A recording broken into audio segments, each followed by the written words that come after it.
here with you on a Saturday morning, and this is Coffee Talk, where we get together just about 7 days a week. We chat about what's going on in the world of weather and, hopefully get your day started off on the right note. In just a couple of moments' time, we'll also be joined by Jacqueline D'Agostino to get her opinion on life, on weather, on things you didn't know you needed to hear from her on, and any number of other elements. But before we do that, before we get started in that arena, let's just start off and see what's doing outside. I can tell you, having covered the weather all morning, it's not the brightest, most beautiful of starts. Here's a live look from our tower cam. This is looking toward downtown Orlando. Let's get another perspective. Let's head over to Lake Eola, and I think that this one probably tells the story just a little bit better. It is gray and at times not the nicest. That's just the reality of things. That said, it's not like that everywhere. Let's head over to Brevard County. It's worse. That's a shot from our tower cam in Cocoa. We're looking over toward Port Canaveral. The winds are gusty. The showers are moving through, and those are going to continue for us over the next couple of days, frankly. So yeah, just keep that in mind. Let's come over to our first warning Doppler radar and see what's doing. We'll start things off on the wider perspective and just kind of illustrate where we're seeing the rainfall, and then of course where things are going. And you can see those showers coming on in. Let's start here in Brevard County and we'll work our way to the north, okay? Some new showers kind of popping up around Melbourne. Further to the north, you can see around Cocoa, around Cocoa Beach, Cape Canaveral, Port Canaveral, Merritt Island, watching some of those rains. Around Titusville, I-95, Scottsmore, and those showers are even marching inland. Longwood, Winter Park, back over to Oviedo, Maitland, even downtown Orlando, getting a few showers marching in that direction. Further to the north, it is a bit quieter for Daytona Beach. Into Flagler County, it's a bit quieter. Marion, Sumter Lake, we're quiet. If you live out around the tourist district, a few of these showers are marching in your direction. So yeah, not the most perfect of setups, unfortunately. And this is going to continue over the course of the day today, my friends. Here's a look at the 12-hour forecast. 40 to even 50% coverage of showers through the day today as temperatures climb to about 77 degrees. With commentary and more on their opinion on this, let's turn to our own Jacqueline D'Agostino, because Jacqueline, we know that you've got a comment. Go ahead. About the cold weather? Yeah, I sure do. We didn't even talk about the cold. I'm just talking about the rain. Oh, the rain. Sorry, I clearly was checked out when you were doing your little intro. Noticed.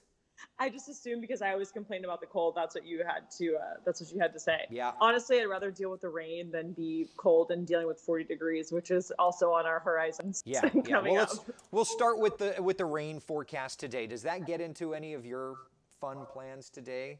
Not really. I don't think so. Okay. I was maybe going to go for a walk today. Yeah. But I feel like, I mean, if you're outside, you just pick a window. Yeah. You know what I mean? Yeah. Like, it's not like it's like a total washout. So right. I think I could still go out and get a walk. Yeah. Now, Jacqueline did allude to the shower chances, so I guess we should probably chat a little bit about that. Today, showers, yes. Tomorrow, same idea. But looking ahead, and we'll pop up the 7-day forecast, Jacqueline. Looking ahead to the forecast, there are going to be some pretty major adjustments, and so we do need to discuss that. Let's look at the 7-day forecast here. If I can hit the right button, there we go. Yeah, there are going to be some big chilly weather. Just look. What do you think? Talk to us. Me? Yeah. No, it's the other people I'm talking to. I don't know. Okay, you want me to break down the 7-day? What do you think? So high temperatures on Tuesday are in the mid-60s. Morning lows on Wednesday are in the upper 40s. And that's the high. Yeah, 65 is the high on Tuesday. Yeah. So I'm really concerned about, I'm being dramatic, but the overnight temperatures going into like Wednesday, when we're going to work for sunrise. Like, I was not even kidding with Eric, and I was saying, I'm going to have to pull out my winter coat that I wore in the Midwest. Dramatic, yes. However, if I can just get a downed coat and not feel cold at all in 49 degrees, like, I'll do it. Do I need it? No. Is it going to make me more comfortable considering it's like going to be 80 just days prior? Right. Yes. So I will get it. 49 here hits different than 49 in the spring in the Midwest. It's true. You know what I mean? So I feel like at first I thought it was going to be those overnight temperatures on Thanksgiving. Oh, right. Well, and I will say that the long-range forecasting that we were doing did allude to that, but it seemed like the temperatures and the weather patterns kind of sped up just a little bit, so we had to move the timeline up a little bit, which is okay. Yeah. You know? I mean, I'm planning on wearing like full sweatpant set on Thanksgiving for eating purposes. Are you working on Thanksgiving?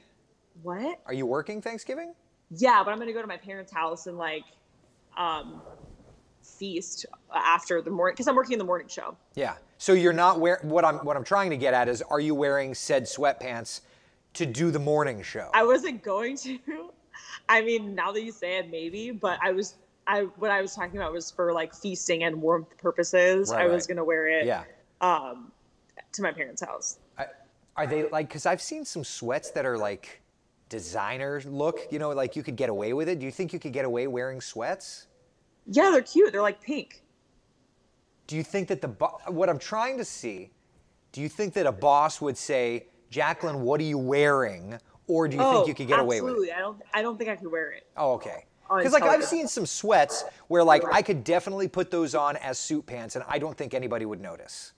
Yeah, no, I think you would notice. Okay, that's what I was trying to see. Yeah. Okay. Pamela says, I can't wait for Tuesday. Yeah. Becca says, it's a different kind of cold here in Florida than it was back home in Detroit. Ooh, yeah, Detroit, yeah. That's cold. Number one wish, to rename sweatpants. I agree. I think it's the silliest name for an article of clothing. Yeah, I guess I never really thought about it. All right, Jack's Snacks. What have you been snacking on today, ma'am? So I had a Special K granola bar already, and then I'll probably have some oatmeal in a little bit. Yeah. Nothing super exciting today. I'm sorry. That's okay. You can't hit it out of the park every day, right? All right, so that's the 7-day forecast. But Jacqueline, let's just detail a little bit here. All right, Tuesday. Let me just type in the word Tuesday. Here's a look at Tuesday's high temperatures. So Jacqueline, by the afternoon, I don't know what you've got planned, but that's the high on Tuesday. I feel like it's, wait, show them the low temperatures. No, those are the high. Well, no, I know those are the high, but I'm saying. That night, okay. I gasped this morning when I saw, not this graphic. Yeah, all right, here's the low temperatures. Here's the low temperatures on Wednesday morning. You'll wake up in the metro to 49. And keep in mind, you know, the models have kind of gone back and forth on this. We may see, I personally, there's something funny, Jacqueline, and you know, you're 90% a meteorologist, so I feel like you can appreciate this. There's something funny about Ocala and Orlando. Ocala is almost always 10 degrees colder than Orlando is on weather patterns like this. So I wouldn't be surprised if Ocala gets into the 30s by Wednesday morning. That's frost, cover your plants. Isn't that's... I think there will be too much wind for frost. But, you know, that's definitely a detail we'll have to look for. But I do think there's going to be too much wind. Remember, Jacqueline knows this from college, but wind causes friction, believe it or not. And friction actually warms up things just enough, gives just enough, that it's not a problem. So, you know, for what it's worth. Yeah.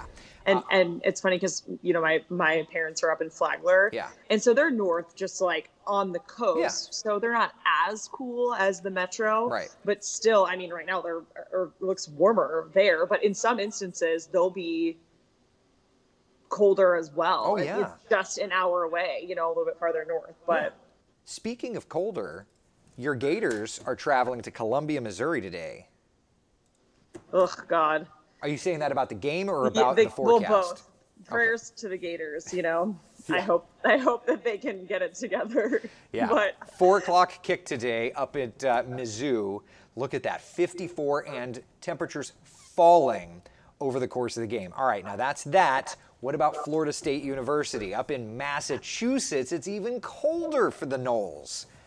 Kickoffs at noon. 43. It's going to be a beautiful forecast in New England, but yeah, it's going to be chilly. Now, back here at home, there are a couple of football games, okay? We've, of course, got the Florida Classic over at Camping World. The forecast does include a few showers. Kickoff for this is at 3:30, and then save the best for last, the civil conflict, UConn and UCF, a few showers. Jacqueline, we talked a little bit during the broadcast. You had no idea about the civil conflict. No, I didn't know. I saw you and my older brother, who's also a UCF alum. Yeah. He was tweeting about it, and I was like, what is happening? It's a mess. The long and short, and I tried to make fun of this as much as I could today on the broadcast. If you're not familiar, the civil conflict was started by a former coach at UConn trying to make a rivalry between UConn and UCF. And I don't think anybody understood why. I'm pretty sure it was one of those, this is something we didn't know that we didn't need. How long ago was that? Huh? How long ago? I want to say, and anybody that's joining us, I'd love to get your feedback on it, because I don't know that. I want to say it was 10 years ago, something like that. UCF civil conflict. I'm just going to Google this and see. Civil. Okay, I'm going to read you the Wikipedia, so trust this not. Okay. The civil conflict was a name given by former UConn Huskies head football coach Bob Diaco to Connecticut's annual matchup against the UCF Knights football team and the University of Central Florida. The teams first met in 2013 as members of the American Athletic Conference. The first mention of the rivalry and associated trophy occurred after Connecticut's victory over UCF in 2014, which was that head coach's first FBS win. In 2014, game also broke UCF's 11-game winning streak in conference play. In a press statement, he said, "We're excited about this game. I mean it. I'm excited to continue this game with all admiration and respect for Central Florida and Coach O'Leary. They're spectacular, but we're excited about this North-South battle. You want to call it the civil conflict? Maybe with my money, and I'll make a trophy. I'll buy it myself, put a big giant Husky and a big giant Knight on it, make it stand, put it in our hallway." UCF Coach O'Leary then said, "My experience is you're more likely to have a rivalry against a team closer to where you live. When you go 10 states away, I think it's hard. We have no involvement with the trophy or creating a rivalry game."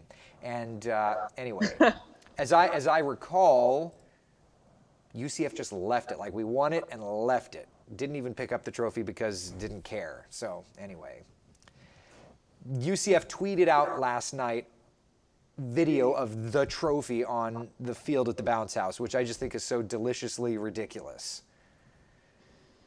So, I wonder if that's like is that the trophy? Why, you think they like remade it? I don't know. It looks like the trophy. Yeah. And it also has like blank. Right, like where you were supposed to list if you won or didn't win. Yeah. It's ridiculous. So anyway, there's that. Yeah, and then also, Eric, you were talking about the Florida Classic. Yeah. We actually did a story just about all the events, around it. Yeah. And yesterday was the Battle of the Bands, and we talked to some of the local band directors. Yeah. And they were so fun in the interviews. They were like so within like the local bands that are participating. The high school, you mean? Like the high school bands? Evans and Ocoee. Yeah.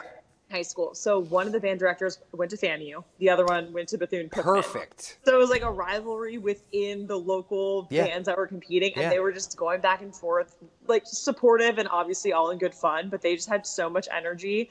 And I was laughing. We had the story this morning that Gail posted, and it was talking about, because we were trying to ask them, like, can you give us a preview? What are you going to do? And they were saying, like, there's a lot of dancing, but for that, and it's, going to be a performance. And some of the guys were like upside down, guys and girls upside down, doing the drum line upside down, ending in like essentially a split on the floor. And it's funny because the directors were like, hey, when it comes to the dancing and the music, like, we let the kids pick it out because they get excited about it. They'll pick more relevant stuff. And they're like, it was up to us. We would just have Earth, Wind, and Fire every time. Hey. And I'm like, hey, I feel like that's still cool. Why not? But isn't it neat, because music is really that universal language. Yeah, totally. And it brings, all the garbage of politics, all the garbage of everything. Forget it. Everybody can get together and listen to music. And look, I was in the band. I was a band nerd, You would have been too cool for school to even talk to me. Please. But But that was what I always loved about band. I mean, look, I'm teasing you. But that was what I always loved, is because no matter what, you could be, I remember being at, where was it? It would have been, it was university, it was UAB. I can't remember one of my away games. It could have even been Marshall University. I remember being there, and everybody, you know, when we're walking and everybody's, you know, UCF sucks and all this stupid stuff, right? But as soon as we got on the field, they were jamming in the stands at whatever we were playing too, because who cares, right? Yeah. I mean, that's what I loved about it. So, yeah, the Battle of the Bands, I loved watching them on our broadcast this morning, and Gail is just an unbelievable storyteller. And yeah, I mean, I love that those local high school band directors also represent those other universities, kind of digging this game even a little deeper, perhaps, and showing those high schoolers that you can take your musicianship into college and you can get that collegiate level education and continue to have your fun. And that's, to me, what I love the most too, is it gives you the idea that college is great, you know? Yeah. And Eric, I was on the dance team at UF, and whenever we traveled for tournaments in basketball, we always brought the band too. And so a lot of the times, cheerleaders, dance, and band, we would all travel together, on the same flights, on the same buses and everything like that. And it's all just so like intertwined and just makes the experience. I felt like when I think of traveling for March Madness, the memories are not complete without our band. Like, we just had such a good time. And I think it goes for like all art forms, you know, dance, cheerleading, band, like the same thing. Like, you can be whoever and have whatever opinion, but it's just this universal language, whether it's music or movement, that everyone is kind of on this even playing field, and there's no controversy or anything. It doesn't matter what you look like, who you are.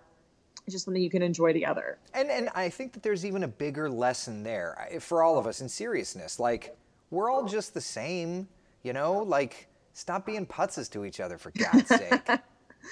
I love that word. Hey, you know, a little Yiddish here and there, not a bad thing. So, looks like a great forecast here locally, though there are those few passing showers. Now, what's going on a broader scale? So we've got these coastal showers coming in, all thanks to this onshore wind flow. But watch for tomorrow. We're going to start really looking at our next weather maker, which is going to be this big cold front. Jacqueline, you and I were just talking about it, but it's really going to start showing up on our weather maps tomorrow. It's going to be a big adjustment. The good news is its adjustments kind of start to fade out looking ahead to Thanksgiving, but leading up to Thanksgiving, it's going to make itself known. So here's the Thanksgiving forecast as things stand right now. 55 degrees in the morning, climbing into the lower 70s through the day, and then mid 70s by afternoon. So yeah, Jacqueline, what's fun traditions for your family on Thanksgiving? So for Thanksgiving, like, my dad is Italian. So it's not just Thanksgiving, but Thanksgiving and Christmas. I feel like there's always some sort of like pasta dish that's in there as well. Yeah. My dad makes the best like homemade marinara sauce. It's fantastic. Now for Christmas, we do a seafood linguine and like a cream sauce with like clams and shrimp. So that's the Christmas tradition. But for Thanksgiving, it's mostly super traditional, but it's funny. My mom was just texting me like, what do you want to eat? You know, what pasta dish do you want? I'm like, oh my God, it's not even like a pasta, you know, holiday. And then actually our family in Pittsburgh, they're all like super Italian. And they do the Feast of the Seven Fishes for Christmas, which is like a traditional Italian. I've never heard of that. Oh, so I don't like all fish. Like, I'm very limited on like my seafood and what I like. Yeah. And I only really like it in small amounts. Sure. But it's like 7 different dishes of types of fish. Wow. And a lot of Italian families do it. Interesting. So only when we're up there for Christmas in Pittsburgh, that's what we do. But back to Thanksgiving. Yeah. My favorite dishes just in general are like mashed potatoes, all the carbs, you know, mashed potatoes, cornbread, mac and cheese. Like, I like the turkey and stuff. But. Okay, Eric is asking, and I was going to ask this as well, is it sauce or is it gravy?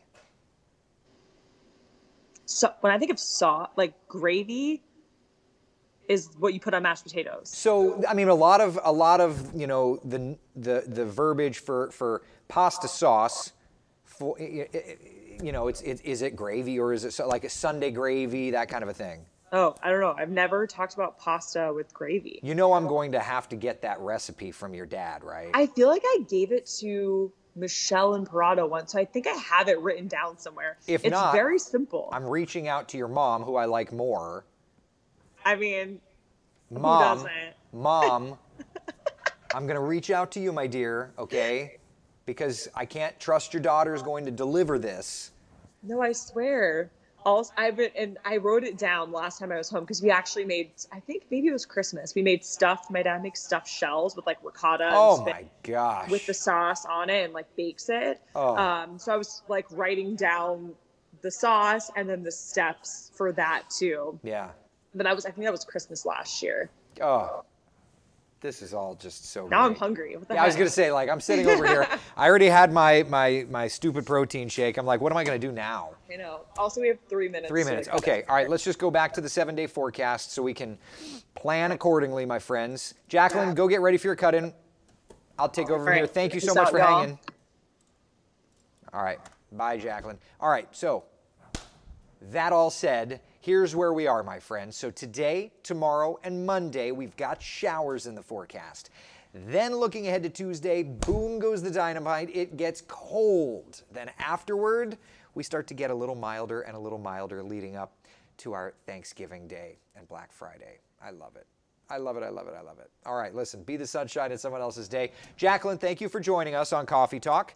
For everybody else, I'll be posting and keeping you up to date on all of my social channels today about what's going on in the world of weather today and over the next couple of days. And of course, you could stay with Wesh 2 and the entire news team for your full Thanksgiving forecast. Alex is in tonight at 6. All right? All right. Bye, guys. Thank you so much.